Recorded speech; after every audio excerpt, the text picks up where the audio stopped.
আড়াই বছরের সম্পর্কের পরিণতি চেয়ে প্রেমিকের বাড়ির সামনে কনকনে শীত উপেক্ষা করেই ধর্ণা শুরু বৈষম্যনগর থানা এলাকার কেবিএস এর এক যুবতী।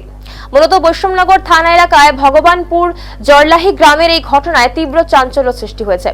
কেবিএস এলাকার বাসিন্দা ওই যুবতীর দাবি, জরলাহির বাসিন্দা রিপন মিয়ার সঙ্গে তার দীর্ঘদিনের প্রেমের সম্পর্ক ছিল, কিন্তু মাসখানেক ধরে রিপন যোগাযোগ বন্ধ করে দিয়েছে। যুবতী জানিয়েছে, এর আগেও একবার রিপনের পরিবার তাকে বিয়ের আশ্বাস দিয়ে বাড়ি পাঠিয়েছিল, কিন্তু এরপরই রিপন গা ঢাকা দেয়। খবর পেয়ে রাতে বৈষম্যনগর থানা পুলিশ ঘটনাস্থলে পৌঁছায় এবং পুলিশ কর্মীরা দীর্ঘক্ষণ তাকে বোঝানোর চেষ্টা করে, কিন্তু যুবতী তার সিদ্ধান্তে একেবারে অটল। সে স্পষ্ট জানিয়ে দিয়েছে, রিপনের সঙ্গে বিয়ে না হওয়া পর্যন্ত সেই স্থান ছেড়ে যাবে না। যুবতীর অভিযোগ যে রিপন সম্প্রতি মেসেজ করে জানায় যে তার বাবা রাজু শেখ তাকে লুকিয়ে রেখেছেন এবং বিয়ে করতে চাইলে তাকে শটান বাড়িতে চলে আসতে হবে। আর সেই বার্তা পেয়েই মঙ্গলবার সকাল 11টা নাগাদ রিপনের বাড়িতে হাজির হন সামিমা, কিন্তু রিপনের পরিবারের কেউ তার সঙ্গে কথা বলতে না চায় এবং তাই বাড়ির সামনেই ধর্নায় বসে পড়ে সে। স্থানীয়রা জানিয়েছেন যে সকাল থেকেই যুবতী এক ফোঁটা জলও মুখে তোলেনি। সম্পর্কের কথা এলাকার সকলেই জানেন। সারাদিন এবং রাতভর এই শীতে তার ধর্না। এই ধর্না চালিয়ে যাওয়া দেখে এলাকাবাসীদের মধ্যে সহানুভূতি সৃষ্টি হয়েছে।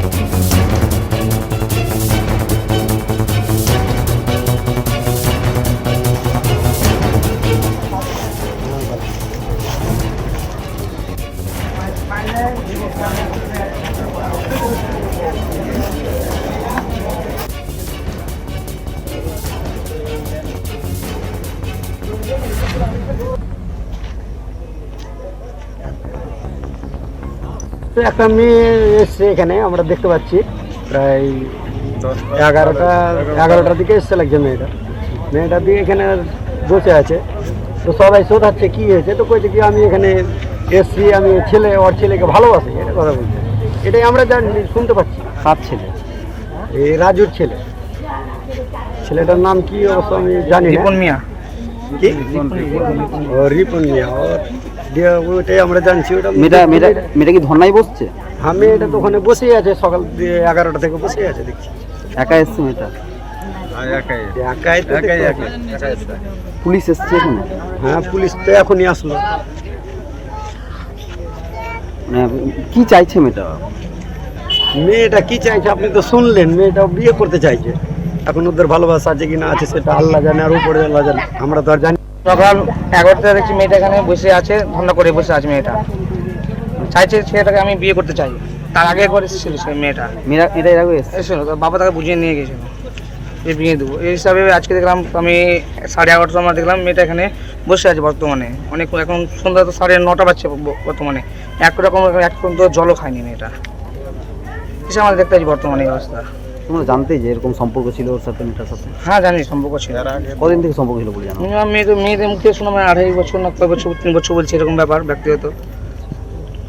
না, এখন কি চাইছে মেয়েটা তো বর্তমানে বলছে বিয়ে করবো। রাজু আছে বাড়িতে? মানে ওনার ছেলে, রাজুর ছেলে বাড়িতে আছে? শুনছি ওরকম, শুনছি নাই, শুনছি।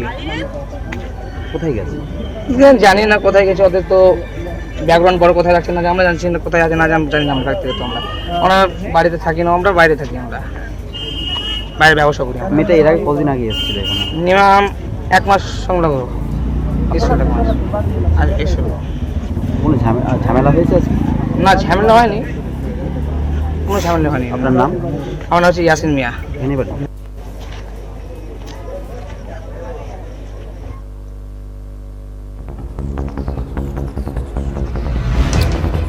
এবং এই অঞ্চলে যে যুবতী ধর্ণা দিয়েছে সে কি জানিয়েছে শুনবো। এখন সবকিছু অস্বীকার করছে, বাবা মায়ের ভয়। কবে থেকে তোমার সম্পর্ক ছিল? 2.5 বছর। 2.5 বছর থেকে। তারপর কি হলো, এখন কি হয়েছে?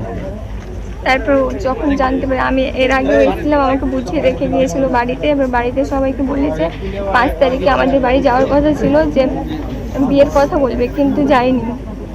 তার আগে ছেলেকে পাঠিয়ে দিয়েছে, অন্য জায়গায় লুকিয়ে রেখেছে। এখন কোথায় আছো তুমি? এখন ওদের বাড়িতে। কেন? তার ওই বলেছে যে এইভাবে বিয়ে দিবে না ভালো মতো ওরা বম্মু, তাই আমাকে মেসেজ করে বলেছে চলে যেতে। ওই তোমাকে এখানে আসতে বলেছে? হ্যাঁ। কবে? কিছু মানে 7-8 দিন হলো। তার আগে তারপরে আবার ও যখন জানতে পারে যে আমার সাথে মেসেজ করেছে তখন ওর আব্বু আবার গিয়ে ফোন টোন করে না। এখন কোথায় আছো তুমি? এখন কোথায় আছে ওটা ঠিক জানি না, কদিন থেকে মেসেজ করেনি, কিন্তু আগে বলেছিল যে এরকম করে হবে না, বাড়ি চলে যেতে হবে। আর গ্রামের লোক যখন বলবে তখন ঠিক ওকে নিয়ে আসবে। মানে এখন ও তোমাকে বলেছে এখানে আসতে?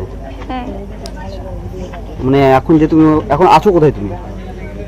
রিপনদের বাড়িতে। বাড়িতে ঢুকতে দিচ্ছে না? না, কি বলছে? ঢুকতে দিবে না।